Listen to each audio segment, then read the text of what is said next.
Shalom saudara dalam Tuhan, puji nama Tuhan, jumpa lagi dengan saya Junior 01 Channel. Saudara dalam Tuhan, ya ada seorang murtadi yang dipanggil dan dipilih oleh Tuhan. Dan saudara, dia bersaksi bagaimana dia percaya kepada Kristus, dan luar biasanya dia tidak malu dan dia tidak segan-segan menceritakan kisah hidupnya sebelum dia percaya kepada Kristus. Dan saudara pelan Tuhan, sebenarnya kisah ini adalah kisah suram hidup beliau. Tetapi luar biasanya Tuhan menggerakkan hati beliau menceritakan semuanya sehingga tidak ada yang tersembunyi. Nah saudara pelan Tuhan, siapa dia dan seperti apa kehidupannya sebelum dia percaya kepada Kristus? Saudara silakan tonton video berikut. Ada berkat rohani yang luar biasa. Kak, saya mau tanya, satu, apa penyebabnya kakak bertobat dan mau mengikuti Yesus? Dua, apa tantangan yang besar datang dalam kehidupan kakak? Oke, yang pertama, makasih ya buat pertanyaannya. Tuhan Yesus memberkati. Oke, aku akan jawab ya. Yang pertama, penyebabnya adalah dia yang menghampiri aku, dia yang menjumpai aku, dan dia yang menemui dan mendapatkan aku dan memilih aku.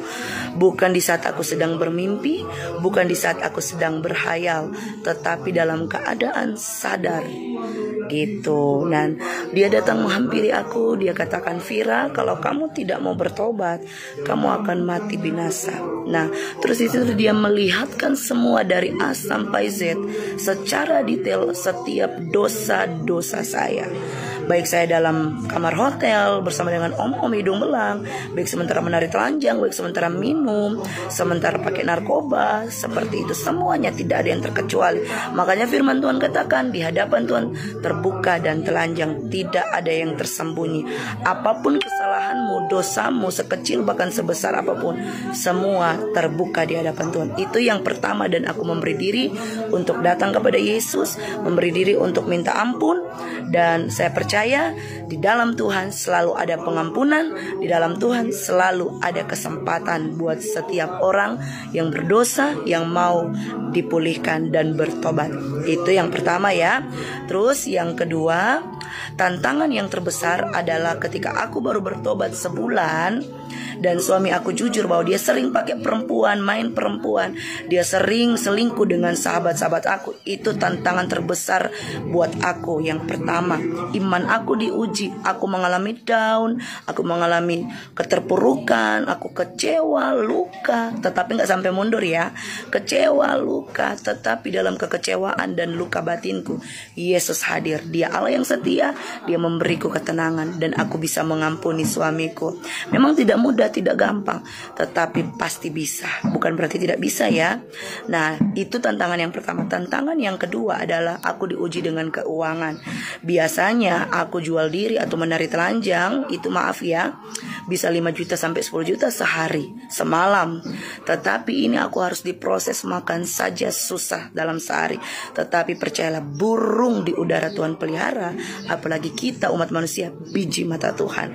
Lakukan bagianmu, maka Yesus akan lakukan bagiannya.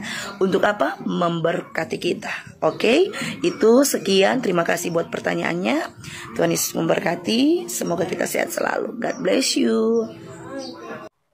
Nah saudara dalam Tuhan, itu videonya, dan dari sini kita boleh belajar ya bagaimana kehidupan seorang murtadin ini, dimana sebelum dia percaya kepada Kristus dia adalah mantan PSK, dia adalah mantan penghibur para pria hidung belang. Tetapi pada akhirnya dia dijamah Tuhan, dipanggil Tuhan, dipilih Tuhan menjadi anaknya. Bahkan dia menjadi hamba Tuhan, artinya dia aktif dalam pelayanan.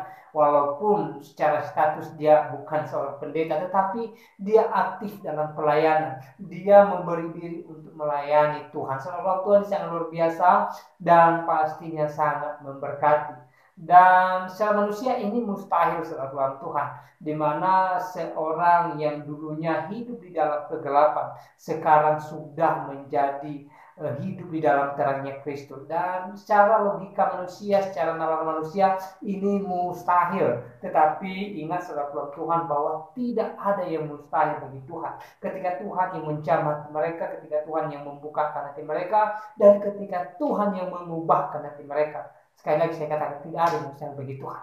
Ya, orang yang begitu parah, orang yang begitu hancur, orang yang selama ini sudah jauh daripada Tuhan, tidak mengenal Tuhan, tetapi pada akhirnya oleh kuasa Tuhan mereka dipanggil dan mereka menjadi ahli waris kerajaan sorga. Nah, saudara orang tua, sekali lagi kesaksian beliau sangat luar biasa. Saya pribadi saya terberkati dan saya juga percaya bahwa saudara pastinya terberkati. Nah, saudara dalam Tuhan, mari kita mengambil hikmah dari kesaksian beliau. Ya, bagaimana dengan kita juga, tentu ada banyak pengalaman-pengalaman yang sudah kita lalui. Kita punya kisah hidup masing-masing. Saudara dalam Tuhan, ya, ceritakan kepada Tuhan kisah hidup saudara dan jadikan kisah hidup itu sebagai pelajaran berharga untuk terus mengikut Tuhan, untuk terus hidup dalam Tuhan, dan untuk terus memuliakan nama Tuhan. Nah, saudara dalam Tuhan, saya tidak panjang lebar menyampaikan pesan melalui video ini. Kiranya video singkat ini memberkati kita, dan saya Junior Satu undur diri. Sampai jumpa di video berikutnya. Tuhan Yesus memberkati kita semua. Shalom.